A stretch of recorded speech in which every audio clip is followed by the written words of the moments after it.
2024. Agora são 12 horas e 26 minutos. Vamos começar com a agenda dos candidatos para esta sexta-feira, dia 20. O candidato Carlos Eduardo, pela manhã, concedeu entrevista aqui para a Jovem Pan Natal, grupo Dial Natal, na nossa sabatina aí com os candidatos à Prefeitura de Natal. Em seguida, teve encontro com o Padre Caio e Grupo Compal e GSM Compal. Às 9 horas, realizou Bandeiraço 55 nas quintas. Às 15 horas, agora à tarde, tem o Arrastão 55 nos bairros do Alecrim e Quintas. Às 20 horas, encontro com amigos no Gramorezinho e às 21 horas, reunião no Boa Esperança. Herói do PRTB, às 10 horas da manhã, acompanhou o vice-prefeito Bento durante uma entrevista a uma emissora de TV. Também às 15 horas fará uma panfletagem em Lagoa Nova e à noite, às 19 horas, participa de culto. Nando Poeta, do PSTU, logo cedo, às 6h30, ainda realizou uma panfletagem ali no Parque dos Coqueiros. Às 9 horas teve reunião com apoiadores e às 18 horas, Café Socialista. Natália Bonavides, do PT, hoje pela manhã realizou caminhada no Alto da Torre, conjunto dos Garis e Residencial Redinha. Às 11 também participou da Comenda Amaro Cavalcante na UFRN. Hoje à tarde concede uma entrevista. Às 16 horas, caminhada no Jardim Progresso. À noite, às 18h50, outra entrevista. Às 20 horas, samba da escadaria. E às 21 horas, rosas na Cartola. Paulinho Freire, do União Brasil, pela manhã concedeu entrevista. Das 10 às 16 horas, a programação inclui gravação do programa eleitoral. Às 16 horas tem caminhada no Parque dos Coqueiros. Às 19h30 tem encontro com amigos de Igapó. Às 20h30 encontro com amigos da Lagoa Azul e às 21 horas encontro com amigos de Neópolis. Rafael Mota, do Avante, hoje pela manhã participou do Gol RN no Centro de Convenções. Agora, 12h30, visita a Escola Estadual Francisco de Assis. Às 19 horas, participa da inauguração do Cachorro Quente do Ícaro. É isso aí. Ketchup. Ketchup, maionese. A gente segue aqui. Apresentamos a programação dos candidatos à Prefeitura de Natal e a gente segue falando sobre política, sobre eleições, né? Bancada. Tava pensando aqui no Boca Livre. Nesse horário, né, do almoço, né? A gente não almoçou ainda, né? Salivei com cachorro quente aqui. Mas é só à noite, né? Ai, bancada. Vamos seguindo aqui, porque olha só, o Rio Grande do Norte possui 123 pessoas que inicialmente se registraram como candidatas, mas depois renunciaram. Os dados são do Tribunal Superior Eleitoral. O valor representa aí 1,6% do total de candidaturas em todo o estado, que ultrapassa aí mais de 7 mil. A maioria das renúncias, 103, são dos cargos de vereador. 9 renunciaram para prefeito e 11 para vice. Em alguns dos casos, a chapa completa de prefeito e vice renunciou.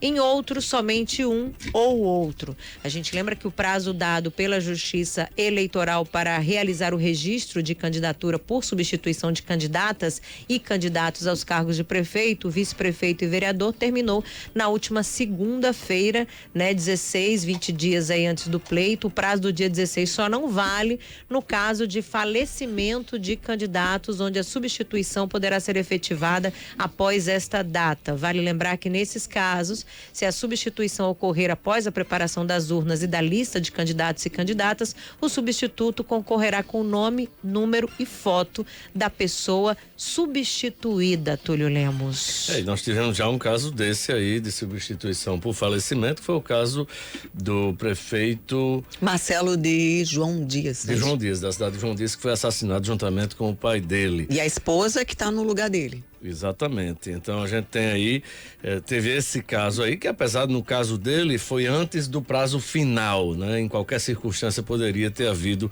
a substituição. Sabe por que a Justiça Eleitoral fez isso? Porque já houve casos aqui no Brasil espalhados e aqui no Rio Grande do Norte também, de situações em que o candidato foi trocado na sexta-feira, ele tinha que ser trocado, substituído até 48 horas antes do pleito. Geralmente as eleições acontecem no domingo, né? E aí o candidato era trocado na sexta. Nesse caso, o nome e a foto do candidato permanecia na urna eletrônica, mesmo que ele fosse substituído. Então, houve essa situação aí justamente para evitar, inclusive, determinados desvios, oportunismo e até enganação. Houve caso aqui de uma cidade em que um candidato foi substituído na sexta, mas o nome dele ficou na urna eletrônica, a foto dele ficou na urna eletrônica. No domingo pela manhã, o adversário dizendo que ele tinha sido substituído e eles negando. No domingo pela manhã, substituiu pela esposa. No domingo pela manhã, quando começou as urnas as sessões abriram, os eleitores começaram a votar. E aí, é você mesmo ou sua mulher? Ele disse: pode apostar. Se aparecer, tocar o número tal e aparecer, veja que foto vai aparecer. Lógico, aparecia a foto dele.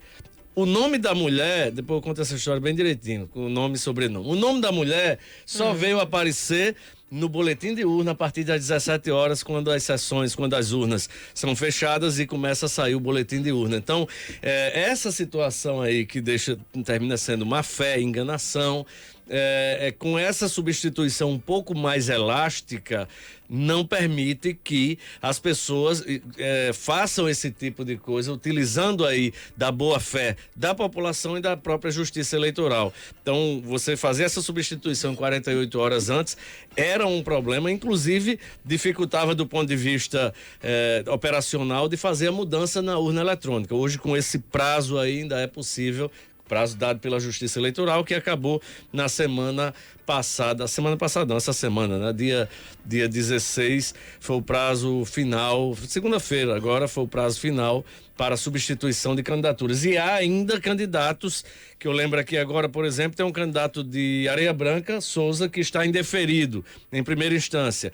Vai para recurso em segunda instância. Então, ele não substituiu. Se ele, porventura, ficar indeferido, aí não tem jeito de substituir mais. Então, casos em que o candidato poderia fazer a substituição e não fez, aí agora segue direto, sendo ou não deferido ou indeferido pela Justiça Eleitoral. Olha só, o Ministério Público do Trabalho já registrou mais de 300 denúncias de assédio eleitoral. No Rio Grande do Norte, 6 apenas, né? Assim, a campanha eleitoral para prefeitos e vereadores registra, inclusive, até esta quinta-feira, 319 denúncias de assédio eleitoral. O número supera em mais de 4 vezes aí o total de 2022, quando 68 acusações foram registradas no primeiro turno das eleições. Dentre todas, 6 delas foram no Rio Grande do Norte. Os dados são do Ministério Público do Trabalho, né, que das mais de 300 denúncias, 265 são individuais, isto é, não houve repetição da queixa. Apesar do número de casos superior no primeiro turno, o Procurador-Geral do Trabalho, José de Lima Ramos Pereira, não acredita que as atuais eleições municipais, elas venham aí superar o total das eleições gerais de 2022, que após o segundo turno totalizou 3.606 denúncias. O procurador avaliou o seguinte, abre aspas, temos o primeiro turno com mais denúncias, mas não acredito que o segundo turno terá a mesma velocidade que teve no segundo turno da eleição anterior.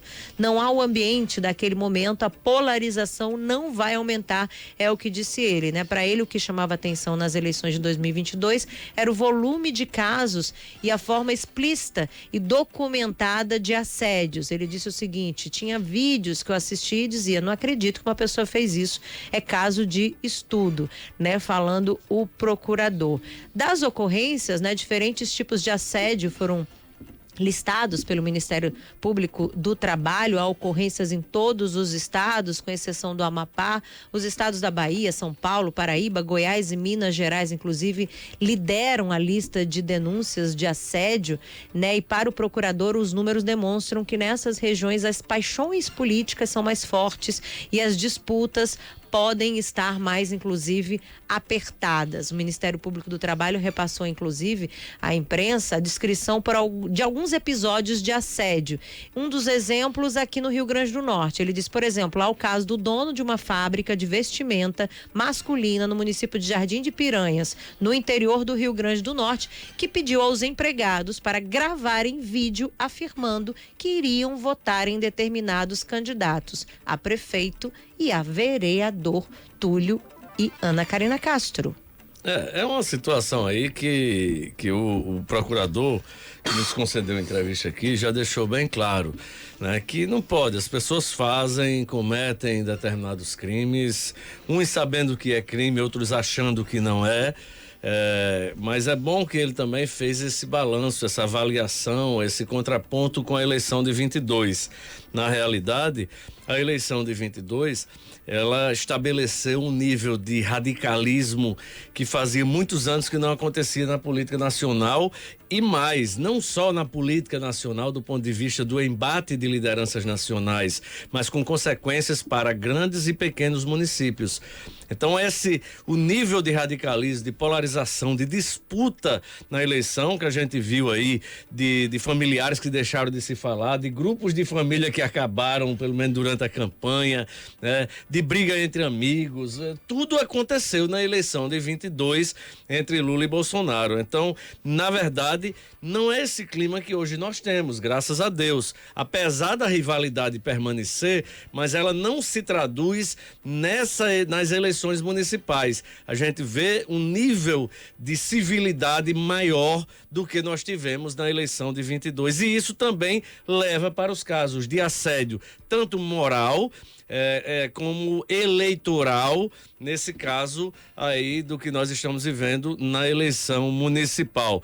E os números falam por si. Quando a gente teve aí o gigantismo de assédio moral e eleitoral de empresas que reuniam seus servidores, seus trabalhadores para pressionar, para criar um nível de pressão psicológica forte aí, hoje a gente não tem isso, pelo menos não há denúncia de que isso esteja acontecendo. Justamente são duas eleições em que os interesses são diferenciados e as próprias a circunstância de cada pleito faz com que a motivação, com que o clima, com que o comportamento das pessoas seja bem diferenciado, graças a Deus.